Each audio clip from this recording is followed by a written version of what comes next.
Facebook friends, Marianne here. I just want to share something super exciting with you all, and that is this, the Expert World Leaders book.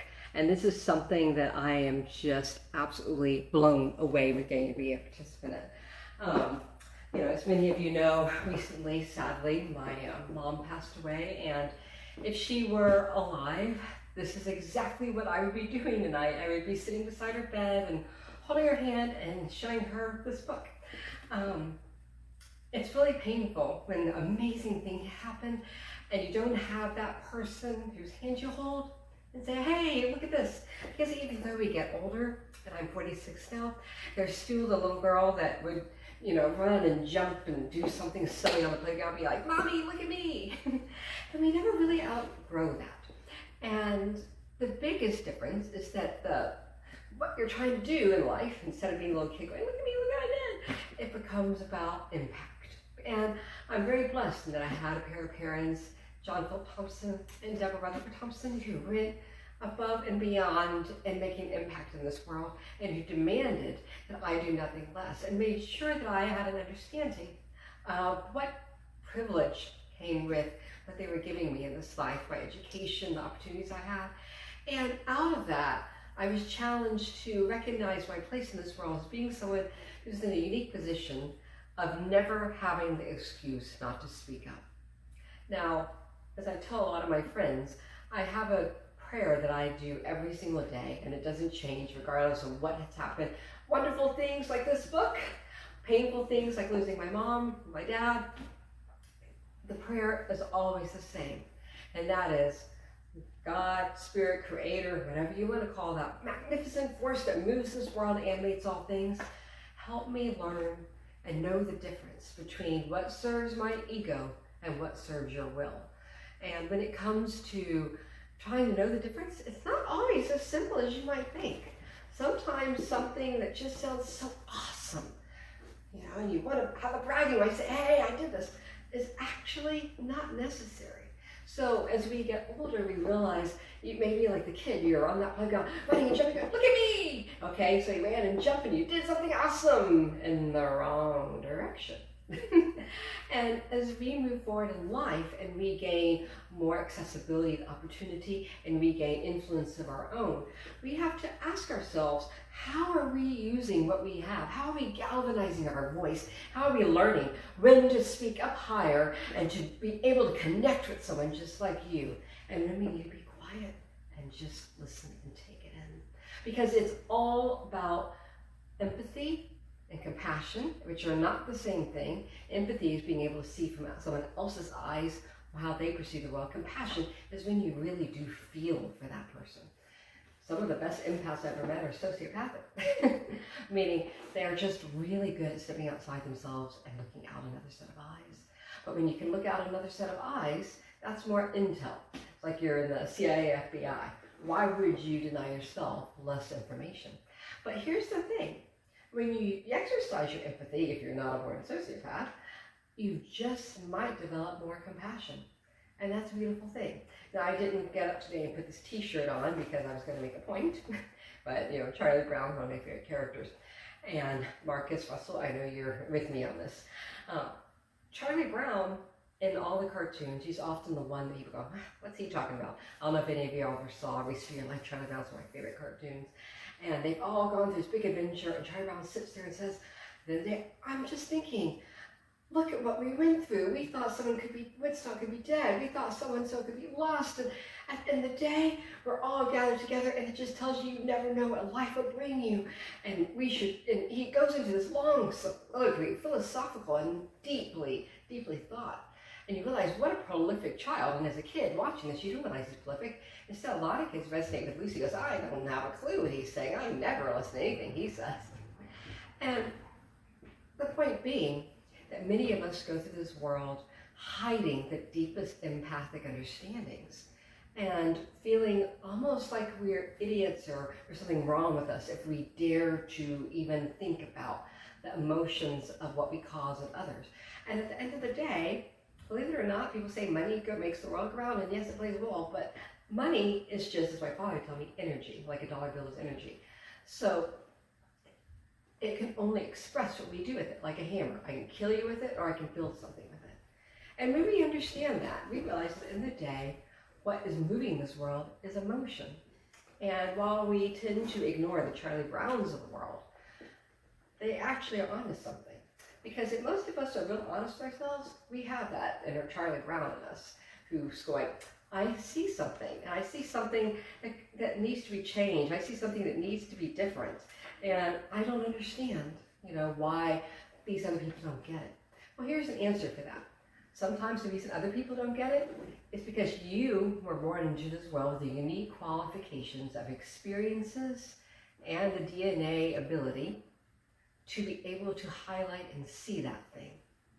And yes, I'm inviting you to think about it metaphysically. I'm inviting you to think about the fact that Creator made you, with exactly your traits, exactly your talents, exactly your abilities, exactly your intelligence, and exactly with your weaknesses that would force you to learn and gain in strength exactly the way you have, so that you would be the person who is exactly attuned to recognize that something needs to be fixed. And that's what my father always would tell me. He said, if you recognize something needs to be done in this world, then do it. Not just sitting there and says, I want you to do something about it. No, you have the ability to see it, so that means Spirit's asked you to do it. So anyway, here's the book, and I am incredibly honored to get to be part of this. Professor Caroline Makaka, do Google her. I'm going to come up here so that those of you can see her name a little closer. Hopefully you all can see it.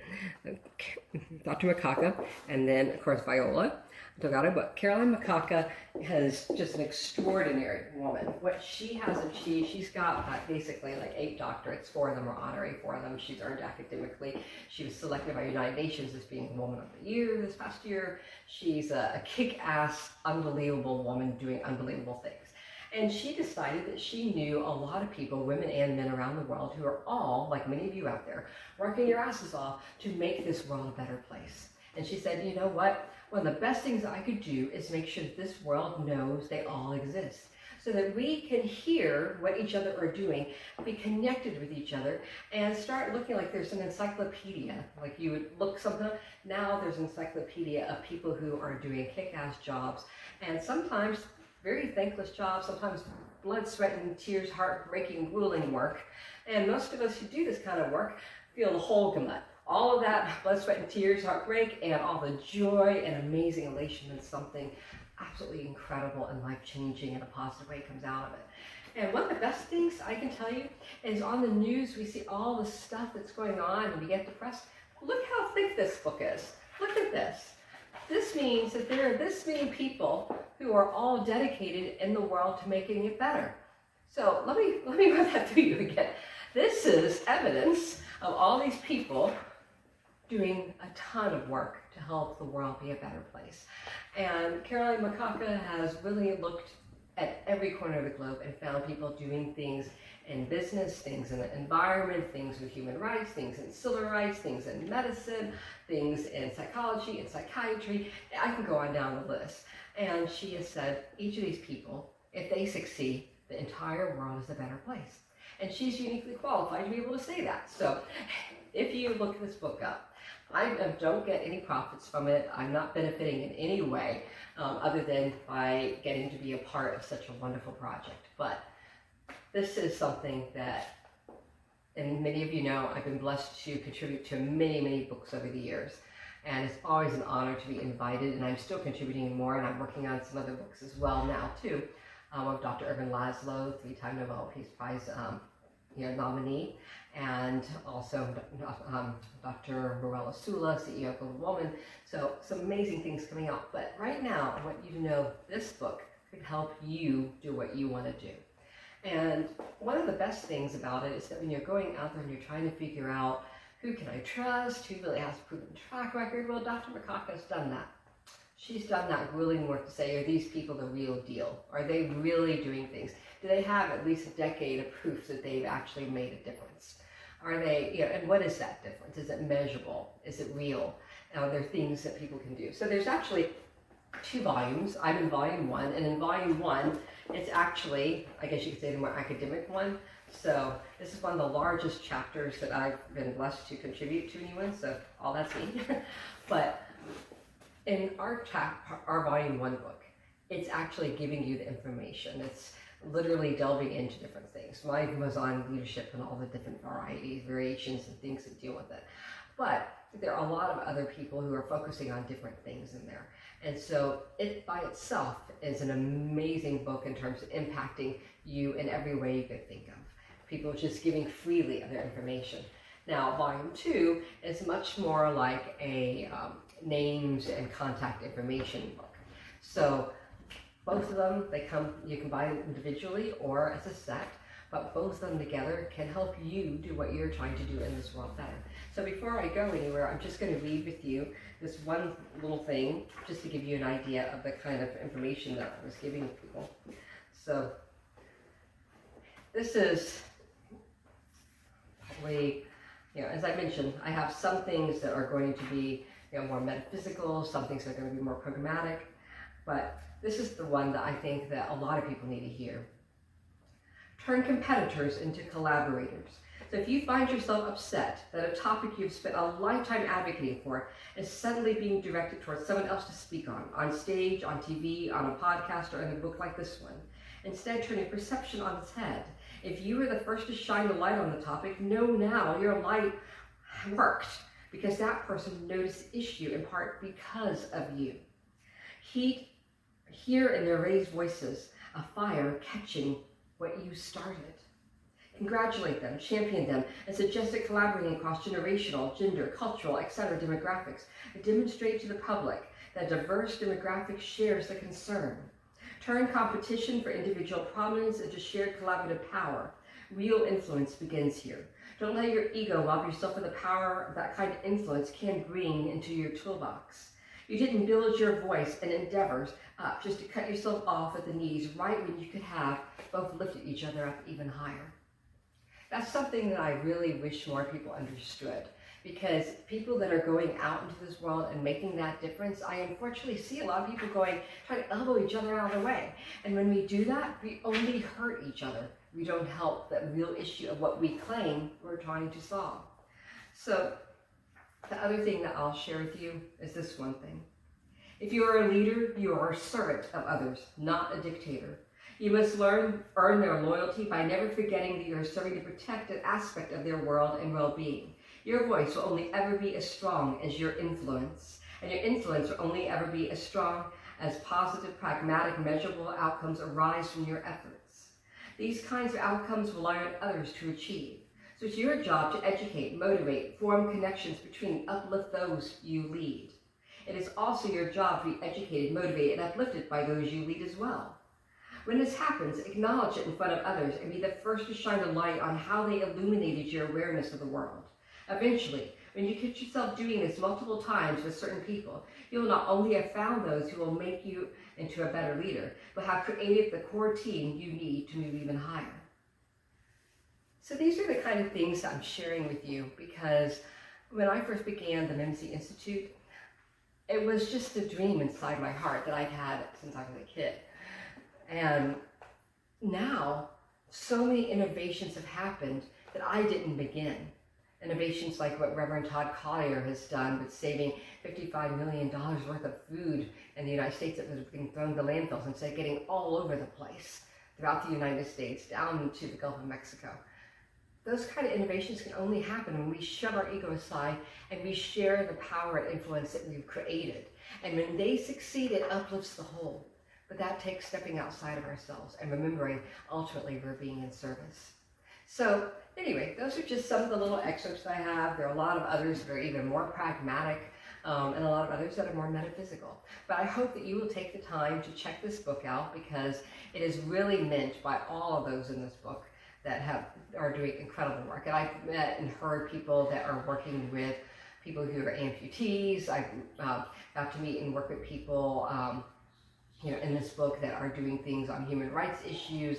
Most recently, I got to hear, a bunch of us who are contributors to this book, Viola and Dr. Makaka got us all together, and the work that some of these people are doing, saving lives, people who are rebuilding entire cities, ghettos that are just in the middle of nowhere in Latin America, people that are completely forgotten, and improving just the quality of life for these people. People that are working with both for-profit and non-profit means to do so. People that are doing real things to make your world better. It's all in this book. So I hope you check it out. And as I said, normally I would be taking this over to my mom's house and sharing it with her. And she's the one that challenged me to do something amazing with my life, because she's the one that said to my dad, hey, let's adopt a kid from Mexico. So as I said at the funeral yesterday, the way that I can honor my parents is to take everything they've given me and to earn it by trying to make it all about lifting as many other people and as many other communities in this world up as I can go, as I go on my way. And that means making more and more leaders out there. And that means those of you that are watching this, helping you become leaders. And that means this book is a true valuable tool that I can't endorse enough for you, because there's a heck of a lot of stuff I don't know. And there are many people out there that do know it, and it's in this book. And the stuff that I do know, it's in this book. So lots of love to all of you. And I hope that you check this out. You can find it on Amazon, you can find it in Barnes & Noble, and you can find it on some other places. And I do know there's going to be a big event with the United Nations that Dr. Makaka is hosting, I believe, in the Philippines on International Humanitarian Day, and that is coming up, and I'll put the information below. So those of you that want to know more about that, do check it out, and we'll talk to you soon.